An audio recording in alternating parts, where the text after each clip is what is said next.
Alrighty, my lovely 3 or 4 fans that are elite fans of my channel, we are going to try my first live stream without the Wi-Fi in the other room. So if this screen, if this stream goes badly, I miss you guys. What can I say? One of the videos that I worked so hard on only got 1 view. I feel like I ought to explain myself, you know? So, as you can see, I've got my Nintendo Switch here for anyone who's interested. Got a cool Divine Mercy card if you felt like doing part of the chaplet. I never really liked doing the whole thing. I feel like that's very long and drawn out. I've got my amazing Breath of the Wild backpack, which doubles as a Yiga symbol. So on one side it's the Sheikah stone, and on the other it's the Yiga symbol. Then I got this cool new calendar that has waterfalls on every page. And to my knowledge, most of them look like they're either photoshopped or illustrated, but who knows? Then we've got my amazing Breath of the Wild Switch carrying case, which is ironic because I don't even have Breath of the Wild for the Switch. I have it on the Wii U. Then most of the move is up here. Yep. So I can get to my stuff pretty darn easily. Oh, my amiibo collection is over here.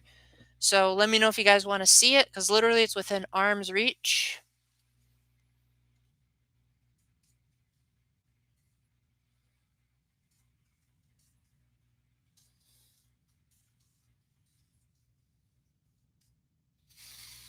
Okay, so a little bit of an update on what the heck has been going on with my channel. Nintendo's just being really slow with their year, honestly. It could also be the fact that they dropped the Fire Emblem Three Houses DLC pretty early on, and that caused me to like get into another Three Houses mania. That's why I have Three Houses as the title for this, because I finished all the DLC chunk of it, but I think I wanted to play through the game again anyway because I wanted to get all the supports, and I feel like I definitely wish Three Houses had a better way of doing supports. Currently from Gamefly, and I can show you guys if you don't believe me. Currently I've got Luigi's Mansion 3 and Ukulele and the Impossible Lair. That's ridiculously hard to see. How's anyone supposed to read that? And I'm hoping to get The Witcher 3 pretty soon. The problem is my progress on Cindered Shadows has been interesting.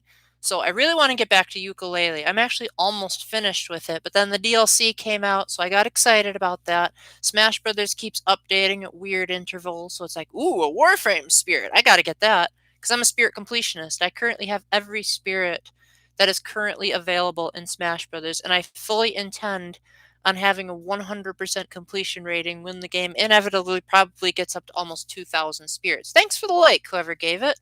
You know you can't really undo that now. So if this live stream goes flop, then well, it was liked, and I don't forget this kind of stuff. So the joys of having a brain like mine. Also, regarding any of you, well, all one of you that have been asking, Paul, where has your Catholic content been?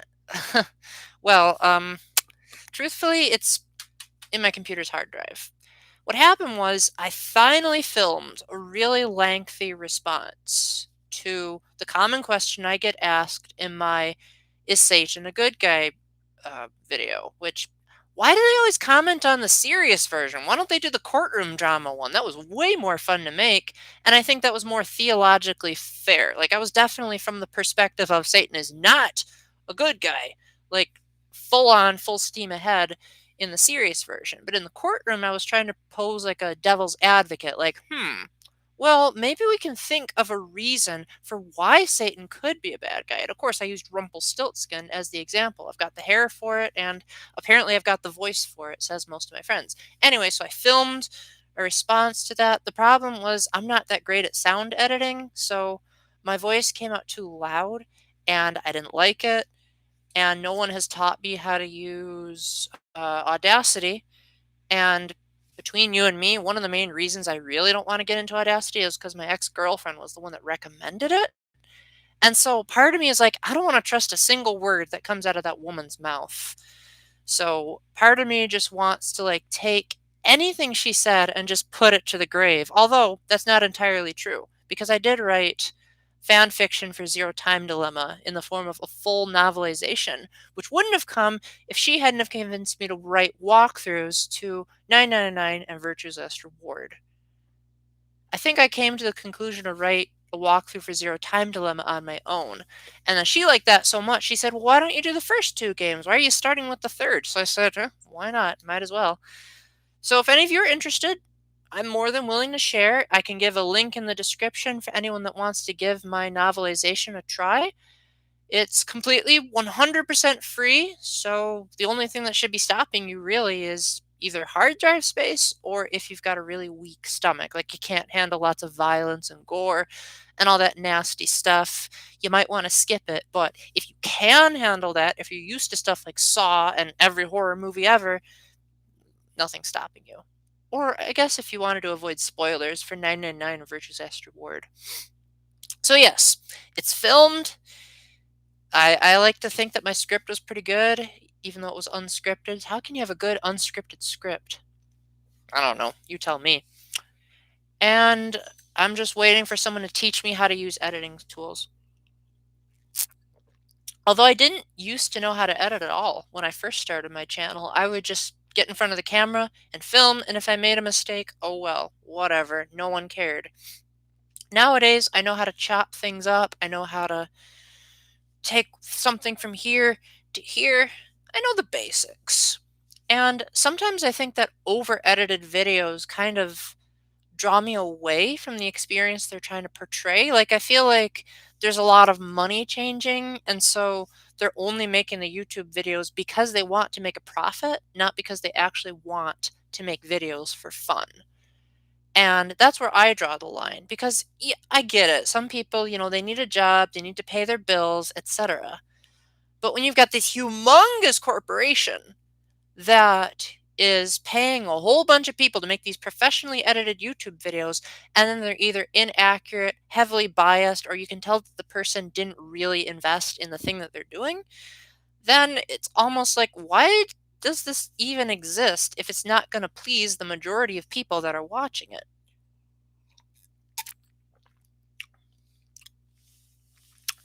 So I took the approach of let's make this a completely non-profit channel. That way, if I make a video, then I'm doing it because I want to. Because it's fun to make videos, honestly. I mean, even the silliest videos I've ever made were a blast. And one of the cool things I like about being an independent, non-paid YouTuber is I really like the concept of being my worst critic. So I can actually look at my own channel objectively, and I do that a lot. Like sometimes when I have nothing else to do going to bed, I'll like sort through on my computer. I have a lot of my newest videos on my computer's hard drive. So I look at them and I review them and I say, okay, should I change this? Should I keep this? Because I criticize my own videos probably more than you guys do. In fact, some of my least favorite videos are some of your favorites. Like a lot of videos that you guys are like, oh my gosh, Paul, those are amazing. I'm like, oh my gosh, that was terrible. And I think every creator goes through that to some degree. But I think I go through it especially badly because I'm also an author and a public speaker. So sort of the semi-perfectionist drive goes a little bit, um, it's more intense for me, I guess you could say. If any of you guys are experiencing slowdown or hiccups, please let me know in the comments because I want to know how well this is doing. Because if my internet is really, really bad, then I'm not going to try to attempt this a whole bunch of times. But if I can get a decent chat going, if the fans are able to like actually say, "Hey, Paul, hi, it's good that we can finally see what the heck you've been doing," instead of just twiddling my thumbs behind the scenes. So now that two people are here, welcome. Let me reiterate a little bit of what I've been doing behind the scenes, what's been slowing me down from my usual schedule of videos. I already said it earlier in the stream. I'm going to reiterate some of it because there's a few things I didn't mention. So, on the filming side of things, I did finally film another Catholic video. I just didn't like how the audio sounded. So, I'm waiting for someone to teach me how to use Audacity. But I also said that I don't really have a particular hurry to learn how to use Audacity because it was my ex-girlfriend that first told me about it, and I kind of want nothing to do with her at this point. Then I have I have been playing video games a lot. I finally did my Cinder Shadows review, except not a whole lot of people saw it. I only got one view, and that's abysmal even by my standards. So I don't know what happened there. Then I just decided, you know what, I'm just going to play through another file of Three Houses because I wanted to get more supports, and the DLC characters actually come with support, so I've been doing that. I already showed them earlier in the video, but I have Yooka-Laylee and the Impossible Lair and Luigi's Mansion rented from Gamefly. So I'm working through those very, very slowly on Luigi's Mansion 3. Yooka-Laylee I'm actually doing pretty well at. I think I'm pretty close to the final world. I mean, that's a relative term considering how open-ended the game's structure is.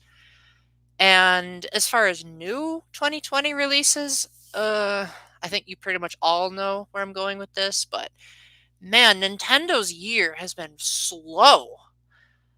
They haven't released a Nintendo Direct in so long. Now, I've never been the type that gets mad if they have directs that are not Nintendo Directs, but like mini directs. Like if they do a Smash Brothers Direct, Animal Crossing Direct, I'm all for those. Heck, I even watched the Pokemon Direct live, and I'm not even a Pokemon fan. I guess I just was curious about how they would handle it and how the Pokemon community would react. And maybe I thought, you know what? Maybe they'll actually do something cool with the Pokemon franchise that'll get me to play one of their games again, because I haven't touched a Pokemon game since Let's Go Pikachu. So I'm I'm really just waiting for Nintendo to release something good. I'm hoping that my 2020 like best games of the year list is actually going to be comprised of really good stuff, because 2018 was kind of a lame year for the Switch. Now, there were a couple of cool 3DS stuff like Captain Toad and Radiant Historia, but as far as the Switch, Smash Bros. Ultimate pretty much carried the whole year. And if I didn't want to be fair, then I probably would have put Smash on my 2019 list as well, given, Banjo, yay! Speaking of which, I never actually gave my thoughts on how I felt about Cuphead being added to Smash Brothers as DLC. Well, I guess I can lump Cuphead and Sans together. I was really excited personally. I never beat Cuphead, but that's mainly for personal reasons. I tend to get bogged down by PSTD. So something happened while I was playing Cuphead, and I guess you could say I tried to play Cuphead after that, but every time I would hear that music and die in frustration, I would think about that moment, and so that kind of put me off from persevering. I think it's a pretty fun game. I'm really glad it came to Switch. I'm really glad they put Floral Fury in the Smash Ultimate soundtrack. Maybe not my number one pick for what track they should have done, but it was a good one nonetheless. I was even more excited to see Sans make it in because I was actually hoping Sans would be a full character. But then when he wasn't, I was like, you know what? I think this is probably an even better compromise because you can customize his moveset, which is cool. And for the people that still believe Matt Pat's theory about Sans is Ness, well, they can just make Sans have a lot of Ness's moves. I really like the design of seeing Sans as a 3D model with the Gaster Blaster being his gun, and how Toby himself contributed to the Megalovania remix, which is so good that sometimes people that don't know Megalovania too well can't even tell the difference. I also think it's really nice that of all the tracks from Undertale that made it was Megalovania, because you can only hear that track in an official capacity if you play the genocide route. And there are people like me who decided that they only wanted to go for full pacifist. So for those people that are like, well, does the genocide route have any cool music to offer? Yes, it does. And I'm not normally a fan of music that's non-orchestrated. So the fact that I'm endorsing music that was not or symphonic is pretty nice. Now, as far as what else I've been up to from outside of the YouTube scene, I'm not sure how much I should say here. Um, Long story short, I was chaperoning a Catholic conference, and I had a blast. I really loved the pacing of the conference. It was so well done with how everything was nice and snappy. It was a conference for high schoolers, so they had to appeal to that teenage restlessness. We all go through it. Don't worry, it's a phase. You'll get over it. And the only major nitpicks I had was there was a really loud rapper dude, and I actually had to walk out of the ballroom because it was getting so bad. And there was also, they also had to keep making advertisements to a Catholic bank. And I get it, you have to give a plug to your sponsors, but since when are high schoolers interested in credit? I mean, maybe a few if they're like the types that are really planning ahead for their college education, but when I was in high school, I didn't even know what credit was. So I don't see how Catholic teenagers of today are any different. So I was doing that, and I got to do a mini presentation, and I had a lot of fun doing that. I may even do sort of a reworking of that presentation to do on this channel if enough people are interested. I mean, technically, I kind of already did. It was my 4 words that defeated depression speech, but expanded upon. And I also was away from my computer a little bit before the conference, and then when I got back, I had hoped that Nintendo would shadow drop me with cool DLC. They didn't. So overall, just Nintendo's been having a really slow year. Now, I get it. Nintendo usually doesn't start their years with a showstopper. Usually they wait until like E3 or the Christmas season. That's what they did in 2018 with Super Smash Bros. Ultimate. We had to wait all the way until December. But then again, this is also a unique predicament for Nintendo because this is the first year since the NES. Wow, it's been that long. This is the first year since the NES that Nintendo hasn't had a handheld console to keep them going. So they're putting all of their resources into the Switch and I don't know, maybe Mario Kart Tour and Animal Crossing Pocket Camp, but let's be real, those are a really niche audience and I assume a lot of them aren't even Nintendo fans, but that's just me. I'm not a mobile gamer myself. That's why I've never reviewed a mobile game because good luck trying to play Mario Kart Tour with this baby.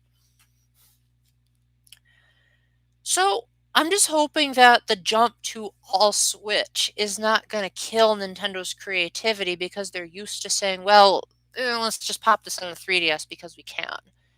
I wouldn't mind if they did more 3DS stuff, to be honest, but I can definitely see why people would prefer to have the Switch over the 3DS because the 3DS is so underpowered and a lot of people don't like the 3D gimmick. A lot of people don't like the dual screen gimmick. It was cool when the DS did it.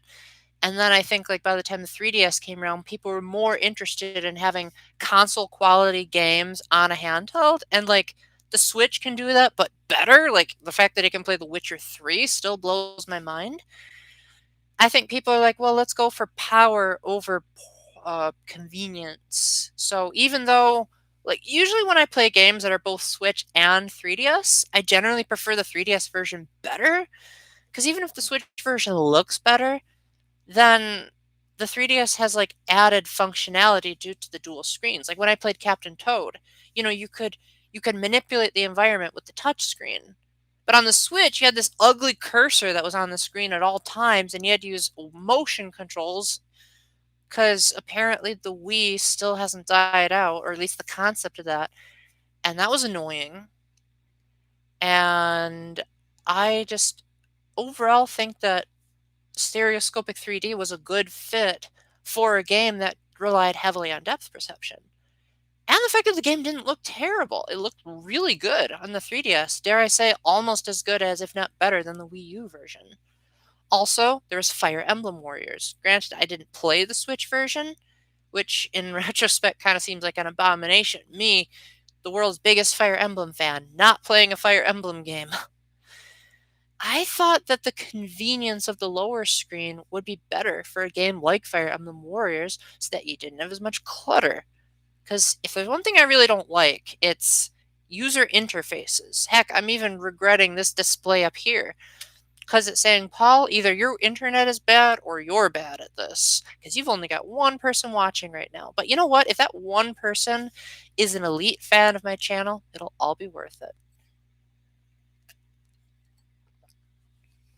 But seriously, for a moment, going back to games, when I played Ocarina of Time on the 3DS, I really loved the concept of playing a less cluttered version of an N64 classic. Because they put all of that annoying stuff, like the heart meter and the rupees, on the bottom screen so that I could focus on being like, whoa, the 3D in this game is incredible, even though, truth be told, it actually made me sick the first time I tried it. Because Ocarina of Time 3D was one of the first 3DS games I ever owned, and I wasn't used to the stereoscopic 3D. This was way before the new 3DS came out. But then eventually I got used to it, and now I can't imagine playing Ocarina of Time without it. And now that I have a new 3DS, maybe I'll give it a try again once my best friend is done with it, and maybe I won't be so harsh on that game. Speaking of which, my opinion on Ocarina of Time is actually pretty low compared to most Zelda fans. I would say I would say it's hard for me to put Ocarina of Time even in my top 5 because you've got Breath of the Wild, which is all about exploration. Of course, I'm going to love that. You got Twilight Princess, which has all of the epic moments and it has the more gritty, realistic atmosphere. No complaints there. And it has Midna.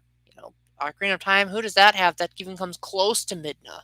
Like, the characters are actually kind of boring in Ocarina of Time. Then you got Wind Waker, which has the sailing mechanic and the cool combat and the pretty good story. And then you got A Link Between Worlds, which has the more open-ended structure. It has the stereoscopic 3D, the merging mechanic. Even Cadence of Hyrule. This might end up killing my viewer count, but I'm just going to say it anyway. I might even go so far as to say Cadence of Hyrule is better than Ocarina of Time, although in fairness, it did borrow a lot of its elements from that game. So if it wasn't for Ocarina of Time existing, then Cadence of Hyrule wouldn't exist by extension. So I see Oot, as I like to call it. It's a good starting point for the Zelda series, but they've come so far since then that I kind of want to just acknowledge the forward steps Nintendo has been taken rather than say, well, this was an influential piece of history, so therefore I must be artificially forced to like it. I'm not going to do that. If something has come far enough to the point where it replaces an old product, then I'm going to go with the replacement.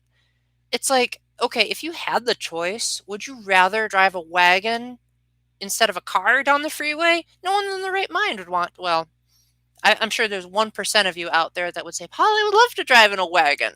But the vast majority of us find that cars are just way more convenient in nearly every way except all those gas prices. So in the same way, when Zelda outdoes itself, it's like, how can I go back? Now, onto something a little less controversial. What about the Myers-Briggs stuff? Well, I'm glad you asked, because I'm doing an interview. I'm not going to say who I'm doing the interview with just yet, because that may end up being canceled. But it'll be, I have it written down here, March 8th, tentatively speaking. And I'm going to be talking about, well, I mean, I'm going to be talking about whatever she wants me to talk about. But I'm going to be doing an in-depth discussion about what my type is like, all the misconceptions about us, and like why a lot of people tend to hate our type's guts. And you know what? I honestly don't blame them. We can say some pretty mean things at times. I know I've looked at some of my reviews and I find them hilarious because I just tell it like it is. I don't try to sugarcoat things. I don't try to make things politically correct. I just say, if I don't like this game, then I don't like this game. I don't care if everyone else on the internet says it's terrible or it says it's terrific. My Link's Awakening review. Perfect example. I was the only person on the internet and I scoured the internet. I was the only person that overall had a negative opinion. Even King K, who was the closest I could find. He had some negatives to say about it, sure, but he has negatives to say about every game. But even he overall said, the pros outweighed the cons. I said the game looks great, the game sounds great, but it plays terribly. Overall, I feel like a reviewer should be giving their honest opinions and they shouldn't try to, I guess, bow down to the pressure of the crowd. Now, you could bring up the argument, well, Paul, what about when Skyward Sword came out and everyone was giving it tens and nines and it was, a very highly rated game? I would say, well, that's because Skyward Sword, it was a revolutionary game. And a lot of times the critics eat up something that's revolutionary over something that's good. So if Breath of the Wild had been more like Twilight Princess, I think it would have been a lot more poorly reviewed. Because I remember when Twilight Princess came out, so many people thought it was the greatest thing ever. And then when Skyward Sword came out, people are like, I'm moving on from Twilight Princess because the graphics don't look as good. And then Breath of the Wild came out, and people are like, no, okay, now I hate Skyward Sword. So it seems like Skyward Sword is the kind of game that was only relevant when it was new. And then once anything else came out, it immediately became irrelevant. My personal opinion, I liked Skyward Sword. I just didn't love it. There were parts of it that were magnificent. There were parts of it that I wish the whole game was built around. And there's a small, tiny part of me that wishes they would make a sequel. Not a remake, but a sequel. Like something that expands upon that it's your hand that's holding the sword type of gameplay. Because I thought, the boss battles were really cool. The Silent Realms were really cool. I actually got into a groove with a lot of those boss battles.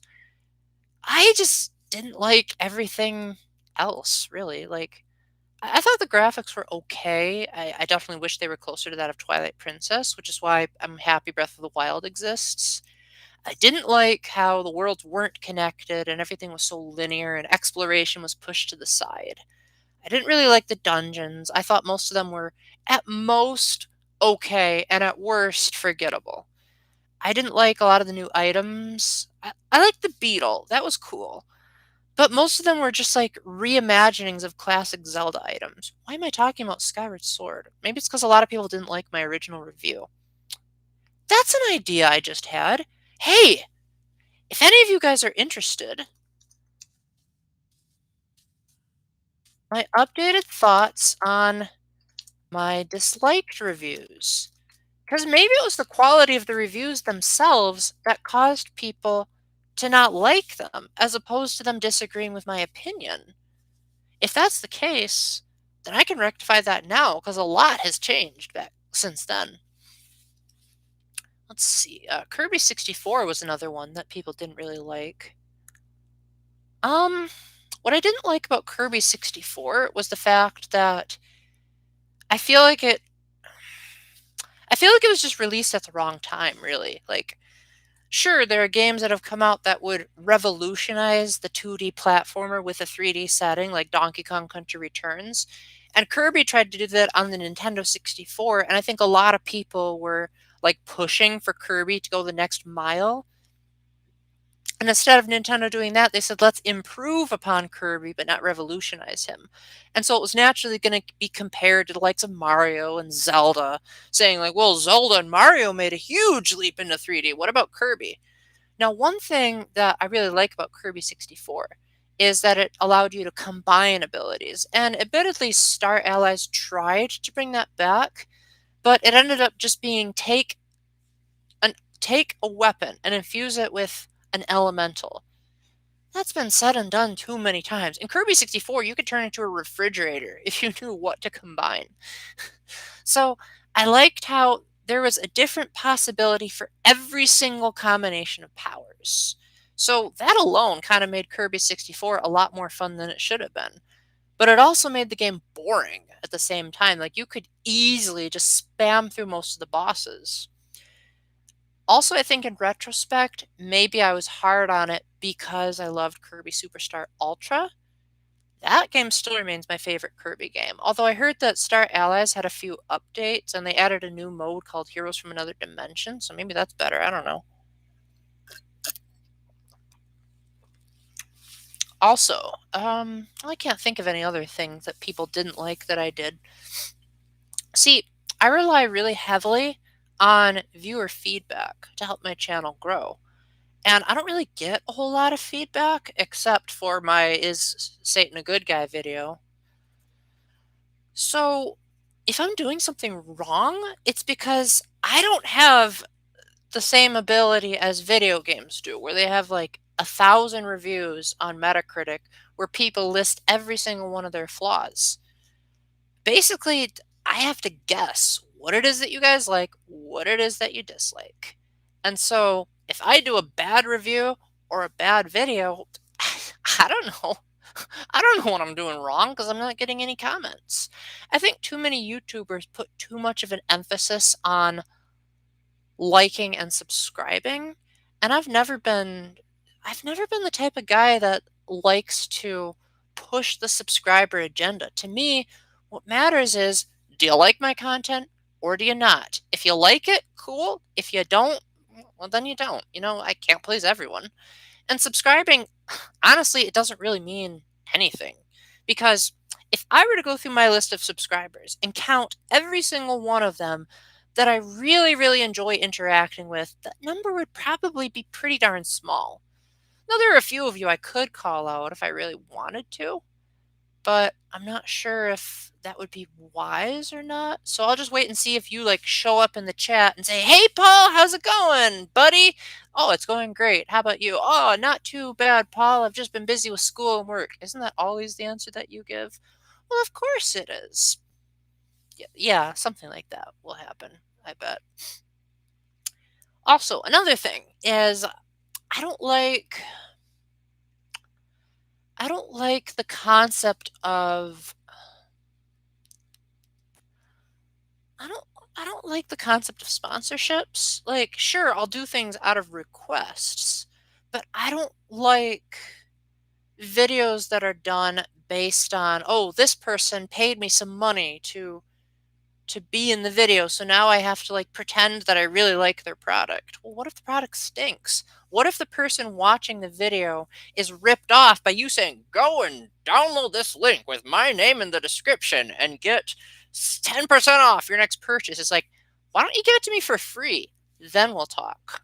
But alas, a lot of these things that they're selling aren't for free, and so you could end up wasting a huge chunk of your money on something that's not good. Now, you could make the devil's advocate, but Paul, you recommend video games that everyone else thinks is trash. Well, a review at the end of the day is someone's opinion, whereas a sponsorship is paid promotion. I was not paid a single penny to review a lot of the video games, unless you count maybe the games that I was given as presents. But even then, there are some video games that people have given me as presents that I've ended up selling because I didn't like it. Like, my parents got me Sonic and the Black Knight many years ago. I don't think I got past level 3 because I thought that game was really frustrating. And I remember saying, "Guys, I don't want to discount the fact that you got me a Wii game because I love games, but I just don't like this game." And I know a lot of people say, "Oh, Sonic and the Black Knight, that's the kind of game where people don't like it because it has motion controls." Well, that actually wasn't the reason why I quit it. It was because the game has artificial barriers blocking your progress. So, like, they might say, "You can't beat this level unless you beat it within 30 seconds," or "You have to defeat this many enemies." and I could like breeze through the level otherwise, but they'd say you defeated 39 instead of 40 enemies, so we're going to make sure that you fail this level. And it's like, what am I doing wrong? Why are they locking progression behind this immersion breaking type of experience? It really bothers me a lot that games are like that. Like Sonic Generations was another huge example. Like I wanted to be able to play the levels and be bad at them, as opposed to saying you cannot get past this level until you've got an S ranking. No, I'm not sure if that's 100% the case, but I still haven't beaten the Xbox 360 version. Although, in fairness, I'll probably just wait for it to come to the Switch, which, I mean, pretty much everything's coming to the Switch now, so it'll come sooner or later. But I really liked the 360 version. I loved playing City Escape and feeling like it was a new zone, even though I actually had played it on the GameCube in Sonic Adventure 2 Battle. And I thought it was cool then, and I thought it was even cooler on the 360. And I actually did manage to get an S ranking on that eventually. So take that, anyone who says I don't like Xbox. The main reason why I don't like Xbox and PlayStation is because their agenda has pretty much since the beginning always been horsepower over fun. So a lot of their games, they look pretty. And, you could make the argument that looks like a movie. But is the game fun? Well, most of the time, from what I see, it doesn't look appealing at all. It looks like, oh, let's just kill everyone. Let's just spill blood everywhere. Let's just do the F bomb. Let's have naked people running around. If that's going to be your sacrifice for fun game design, then no thanks. I'd rather stick to something like Mario. Well, admittedly, Mario has its own pitfalls. Another thing is I also want to point out that I'm not a Nintendo apologist. I'm not the type of guy that just because I only review Nintendo games means I'm going to say that their games are great. Heck, I'm one of the only people on the internet that had a negative review of Link's Awakening for the Switch. A lot of people said that that was a beloved game. I said, this is an outdated, boring mess. And if I was a Nintendo apologist, I would have tried to defend Nintendo to some degree. Well, the only degree I can think of as to why I would defend Nintendo is because after I watched Game Explain's video on everything that existed in the original version, it's like, yeah, good grief, trying to get people nowadays to play that mess.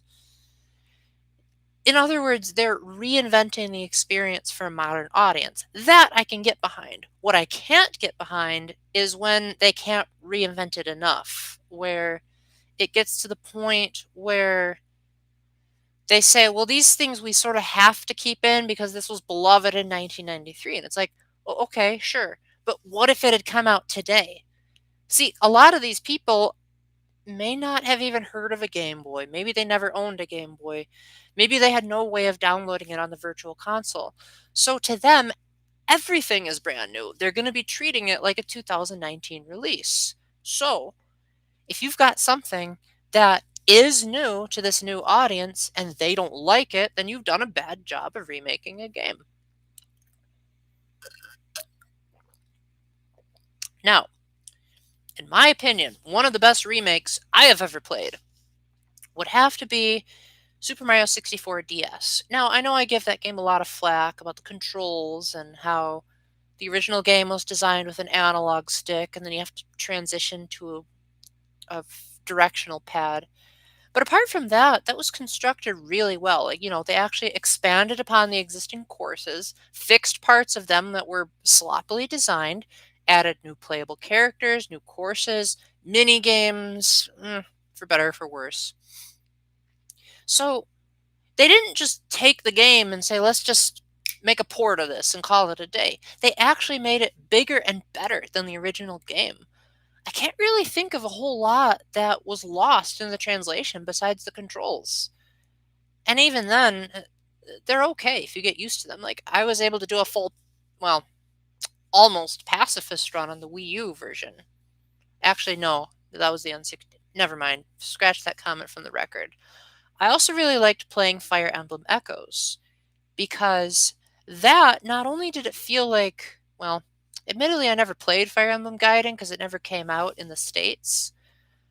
But from what I can tell, it expanded upon the original source material rather than just copying and pasting, with the possible exception of those maps, which I never actually complained about all that much. I really like maps that rely a lot on bushes and hiding in trees, and most of the maps in Echoes followed along with that trend, which was nice. They added full voice acting. That was a first for the Fire Emblem series. Previously, it was either partially voiced or, like in the case of Path of Radiance, only in the cutscene. They, added a really amazing score. Now, Awakening and Fates had good music too. Oh dear, my connection. Let me try getting closer to the door. Okay, so all that you guys missed was me saying I think Fire Emblem Echoes is a good remake because it feels like they expanded on the source material rather than being crutched by it. They added new characters to flesh out the dialogue. For the life of me, I cannot think of the name of that character that they added. The one with the black hair that has a cool song. Oh well. Because it sounds too much like Byleth and Balthus from Three Houses, so my partial dyslexia is getting the better of me.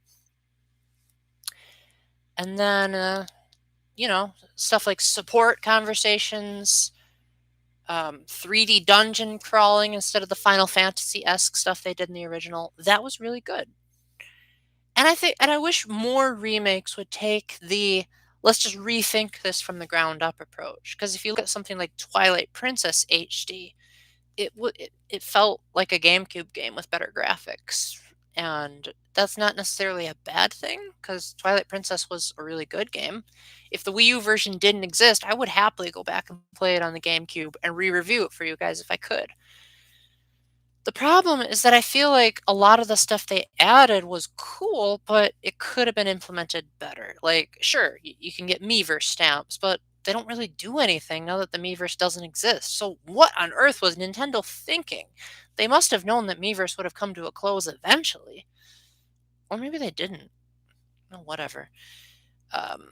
But maybe if they had, say, incorporated those images into some kind of worthy side quest, like you get enough images of Midna and then you can like make a photo, and then there's a new photo gallery area. Like maybe if they had taken one of the existing areas that didn't do a whole lot, like the overpriced shop in Castletown, and then gave you a reason to go to it besides just the magic armor. Also, most of the stuff in Twilight Princess HD was just quality of life improvements as opposed to revolutionizing the experience. Sure, your sword now goes through walls instead of bouncing off of them like it did in Wind Waker. Yay. Um, the camera controls are better. That's pretty cool. I would still say it's the definitive version, not even a question, but it's only the definitive version by a hair. Now, Wind Waker HD, on the other hand, I mean, admittedly, that game was also pretty good as a GameCube game. I have trouble playing it, though, because I've never been a fan of Wind Waker's graphics. Now, before you say, but Paul, you're falling into that camp that hates the game just because of its graphics. Well, I never actually made that statement. There were definitely people in that era that did say that. Like, they'd take one look at Wind Waker's graphics and say, this game stinks. I was never one of those people. I was one of those people that said, this game looks awful, but it probably plays magnificently. And sure enough, that was one of the first GameCube games that I ever owned, and I loved it. Then I just loved it even more on the Wii U because they they cleaned up the graphics significantly. And even though I wish they would have like turned it into a Twilight Princess style graphic style, it gets the job done. At least it makes it so that the graphics are bearable. I'm still not a huge fan of them though. I really wish they would have stuck with the Space World demo, but at least the game turned out good. And bottom line, if something is good, it's still going to have issues here and there. And I think that's a good motto for life in general. Like, sure, let's say that you're married or dating someone. I'm sure you can come up with more than one thing that's not 100% perfect about your significant other. But that doesn't mean you're going to dump them just because that one or two things is wrong with them. You're going to say, well, you know what? The pros outweigh the cons. No one is perfect. Sure, maybe my husband is a little bit ugly, but you're not going to divorce him just because he's ugly. You would do it because there's a serious problem that makes it hard to live with. In the same way, sure, Wind Waker has ugly graphics, but in many other respects, it's a pretty magnificent game. Like, it has a good story. Um, I didn't really like the music that much, but the music that was good was really good. Has really satisfying combat, and the Great Sea was a cool concept that I'd like to see fleshed out, or just play Breath of the Wild. That's even better. Now, regarding the topic of perfect games, because some of you may have been worried about my 2020 scoring system for video games and products that I review in 2020. I apologize to you guys if I'm talking too much. I just haven't seen any comments yet, so I'll try not to blab too much, but I don't know how to set up a live chat yet. I'm sorry. So, back when Nintendo Power was still a thing, I really liked the concept of attaching a number to a game, and uh, that number would denote the game's quality. But then I realized that my number system was just not that great. Like, I would base it a lot on first impressions. Like, I'd play Zelda 2 for like as far as the first dungeon, and I'd already give it a score based on how much I initially disliked it. And I looked back on those original scores I did, and I just said, if I'm ever going to review video games, I want to beat the game. I want to see everything that it has to offer before I score it. Then I also realized that there were games that I was giving a perfect score to that after I gave it a second look, it really wasn't perfect at all. Like, I used to give Brawl 10s out of 10s. But now looking back at Super Smash Bros. Brawl, I can clearly see that there's a lot of issues that could have easily been fixed. Why do the masterpieces have time limits?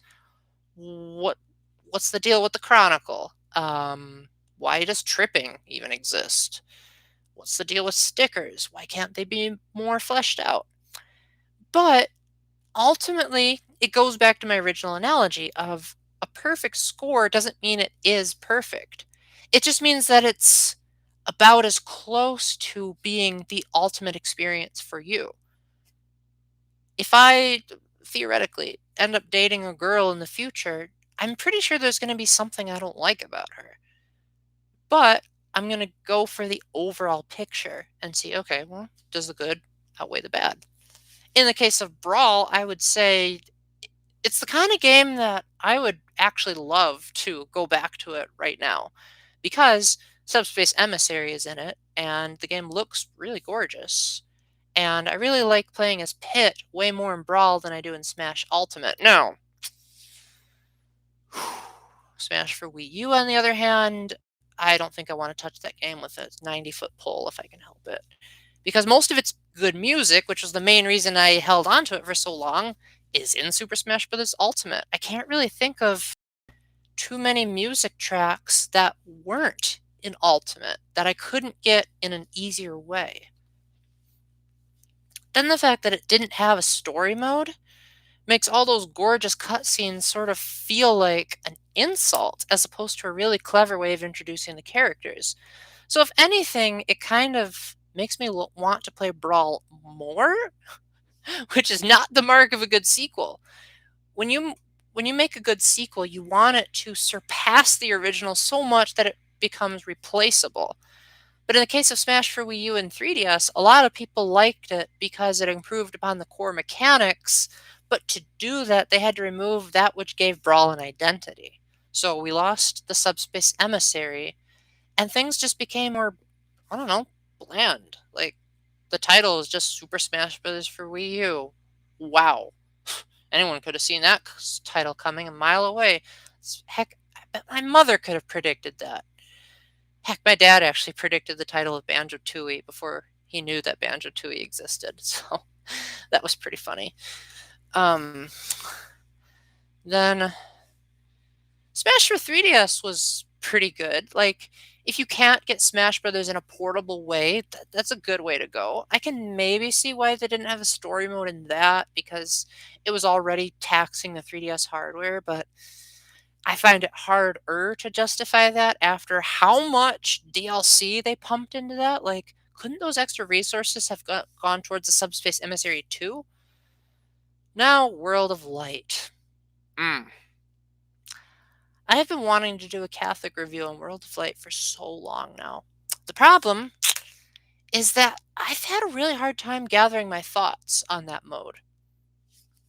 There's a lot of times where I wanted to say something profound, but like in my head, I'd always get tripped up on like finishing the logic train. Like I'd come to this really cool point and then I get stuck and say, how do I come to a good conclusion?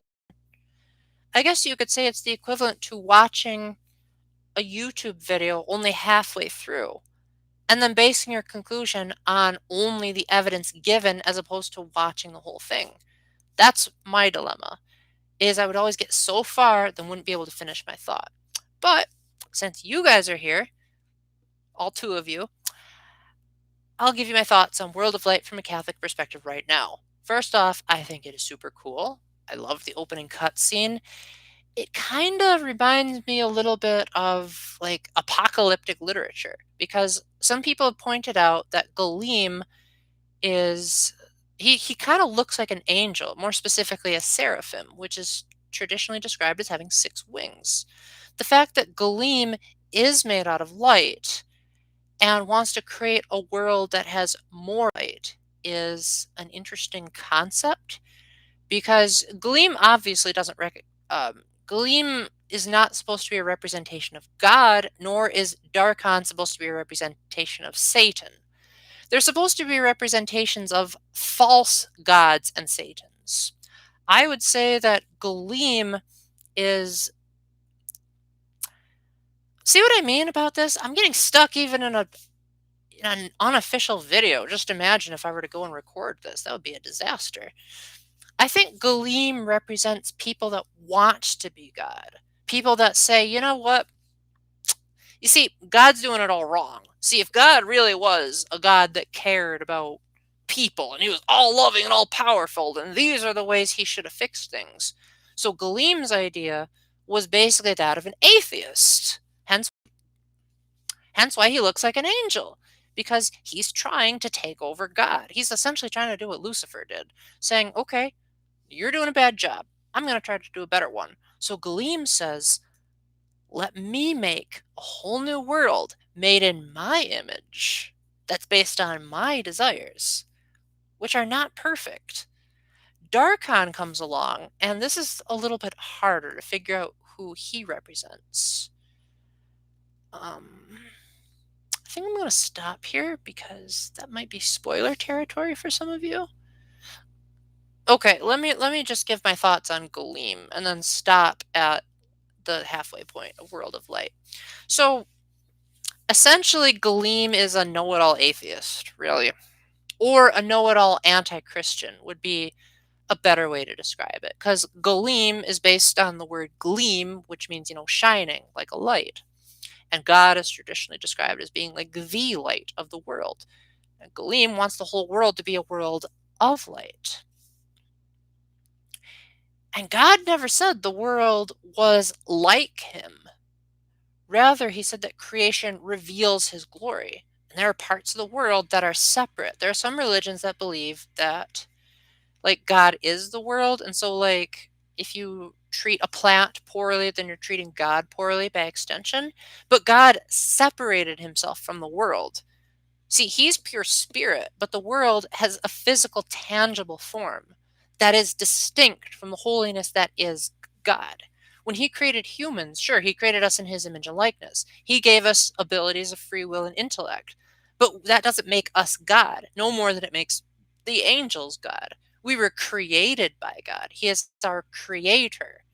But we are not consubstantial with the Father. So in the same way, Galeem made a distortion of that original reality, where he took the 74 fighters on the cliff and he created clones of them in their original image, but not in their original likenesses. See, Only the image remained. The actual character was completely drained. The clones, if they weren't imbued with the spirits of those who weren't on the cliff, they essentially were soulless beings that didn't have capacity for full reason. So, as a result, Galeem is making fun of the idea that God would create us in his image and likeness and give us free will. Galeem created them in their image and likeness, but removed the free will aspect. So they were essentially being forced to have their own anima and spirit, forcing those without bodies to be in the bodies of those already existing. See, we as humans believe that we are body persons. So my body is not just a container for the soul, but that the soul expresses itself through my body. Sure, if my body gets damaged, the soul is gonna, you know, not be able to function. But also the soul expresses itself through the body. You don't just see my soul being floating around like a piece of gas, if my soul is feeling sad, it's going to express itself through tears, through my eyes, through these ugly creases on my forehead that show that I'm getting old, that kind of stuff. And without the body, the soul is pointless. And even though we are meant for something better, an immortal life, we're meant to enjoy life as it is now. And that was Galeem's problem. Was Galeem wanted to fast forward time. He wanted to make it his way or no way. See, God has everything planned out because he knows everything. He's omnipotent. Everything happens in a single instant. Galeem doesn't have that power. Instead, he wanted to create his own timeline. See, the reason why that conflicts with God so much is because even though God knows the ultimate way things should go, he doesn't take away our capacity to choose. Would he have preferred it if Adam and Eve had just left the fruit alone? Yes. But that doesn't mean God couldn't have a backup plan to go beyond that. So in the same way, Galeem took away the fighter's capacity to reason. Sure, they were able to choose to fight him, but they were ultimately powerless in the actual attack. So then, if all of these fallen fighters represent distortion of free will, and Galeem represents a false god or a false angel, then what does Kirby represent? Because Kirby escaped from the annihilation. And according to the lore of Super Smash Bros., he was the only survivor in the galactic annihilation. Well, I would say Kirby represents the prophets, really, because the prophets came along and they were notorious for admonishing the false gods and proving the validity of the true God. If people would say Baal is the true God, let's worship him, Isaiah would come along and say, all right, well, let's put your God to the test and see if he answers your prayers. And when they didn't, he's like, oh, okay, well, I guess either your God must not exist or he's not listening to you right now. So Kirby is here to bring the real truth back to life. It's not until Kirby comes along that the real fighters trapped by these blue barriers are able to come to their senses and realize, Mamma mia, I'm a Mario, as opposed to Mario thinking that he's Smokey Prog. And then, after that, Kirby is able to convince them to join the cause, to fight back, to choose to enter another reality. So, the fighters that end up being rescued by Kirby and his army are essentially followers of the true God. And their goal is to spread the word even farther by waking up more fighters. Now, what about the spirits, you might ask? Why have you not spent any time talking about the spirits? I would say the spirits are... That's a little bit of a tough question, but I would go so far as to say the spirits represent peer pressure. Because oftentimes we have this insane ability to conform to something that we don't fully agree with. Like, a lot of times when I talk to females, And I say, like, why do you guys do this? Like, I might say, why do you feel the need to put on makeup? Why do you feel the need to shave your legs? Like, is there a reason for why you do this? And they say, well, a lot of it is based on societal pressure. We don't like doing it, but we feel like we have to. So the spirits represent, I guess, pressure to conform. Or I guess you could say like the messages of the world. Because as you recall, it's called the world of light, not the cliff of light. The fighters are the people that have chosen to take a stand. The spirits, as the lore says, were the ones that didn't fight against Galeem on the cliff. So they were the ones that were not only annihilated, but their bodies were destroyed in the process. But they were prevented from being moved.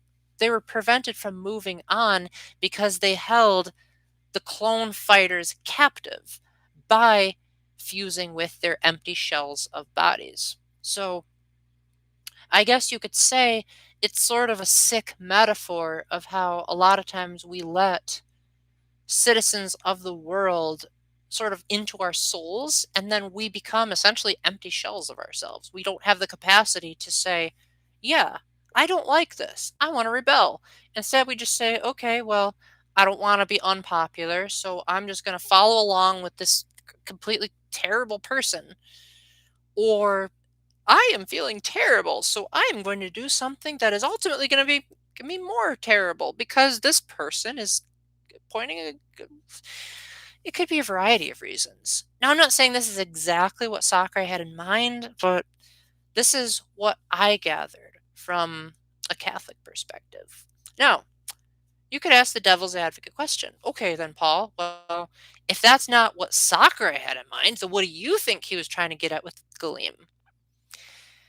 Well, I think what Sakurai was trying to do was he was actually trying to make a slap in the face to the fandom.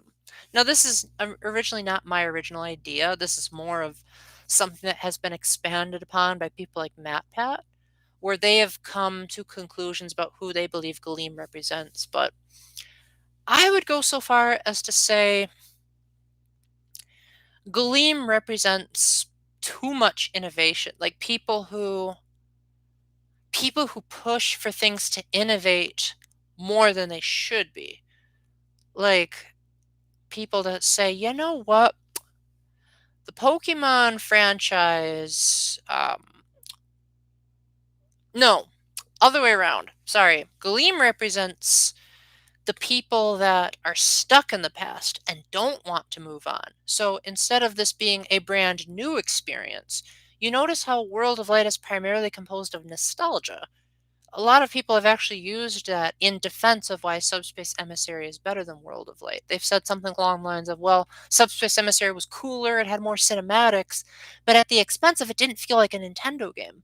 The environments, you could have copied and pasted any other character and not did the Nintendo characters. You could make it a Jack and Dexter world. No one would care. No one would notice the difference. But a World of Light, you can clearly tell this is a Nintendo themed type of environment. Well, most of the time. And the spirits are all based on existing video game characters from other franchises. But they're all PNG files, meaning they're not new designs of these characters. They're not revolutionary experiences. They're based on existing artwork. So when you face off against, say, Princess, no, that doesn't have a spirit battle, sadly. You face off against Fierce Deity Link that uses the original artwork from the Majora's Mask strategy guide. It doesn't have, like, say, a new graphical take on the Fierce Deity like Hyrule Warriors did. So essentially, it's stuck in the past. Maybe you could say I guess you could say it's kind of attacking the fandom for being too vocal about things staying the same, as opposed to Sakurai saying, well, if it's fun, let's just keep it in. See, that also goes against Ultimate's philosophy, though, because I would say if Ultimate had an overall meaning, not just in World of Light, but the game as a whole, then I would say Super Smash Bros. Ultimate's message was, how about we just be happy with what we have?